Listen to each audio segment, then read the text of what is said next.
مرګ به هم داسې راځي ښه د ملګرو ویډیو کړې ده که نه او مرګ اچانک راځي مطلب یې دا ده ډېره ښایسته ویډیو دی هم کړې ده جناب هر ټایم تیار ساتل پکار دی مرګ ته ځان ګورئ ښه نبي اسلام داسې کوي وایي دا پیژني دا یو لاس داسې وګد کو یو دا وایي پیژني وایي دا څه دي صحابه وایي الله او د هغه رسول ښه پوهېږي نبي اسلام ورته فرمایي دا څه دی دا وایي د انسان مرګ دی او وایي دا امیدونه دي مرګ به سبا بل ورځ د مولانا اختر علي ګنټه پس به د مولانا اختر مرګي او امیدونو د کلونه دي ویډیو تاسو وګورئ ډېر ښایسته ویډیو تازه کړی چې مرګ به څنګه راځي السلام علیکم سلام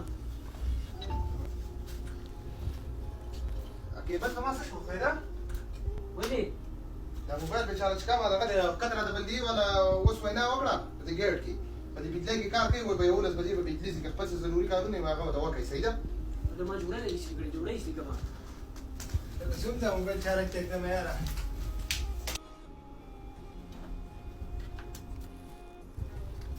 هلا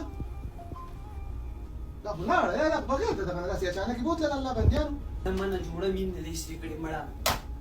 خو دا په 11 بجې دا خو سي لسنی بجې دی یاره پته نه لګي یاره داسې اچانک بوتله یاره اوري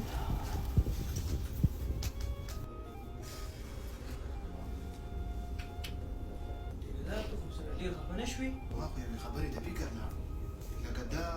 بجلي په 11 بجې باندې تله داسې اچانک په لس نیمې بجې باندې لاړه که نه مونږ پسې څومره خفه شو څومره دغه شو او دقسې اچانک په مونږ یوه ورځ د دې دنیا نه لاړ شو یاره دا به بیا مونږ څه وکړو یاره چې لږ عمل یې مونږ کړی وي او کنه یار به قدر خبره دې بالکل صحیح ده یار دې ته هم څه کوم څه دی دا او که نه یاره الله دې زموږ اخره خاتمه په ایمان باندې وکړي او خپل عمل برابر کړه یاره مونږ په دنیا پسې شوي یو هېڅ نه یو خبر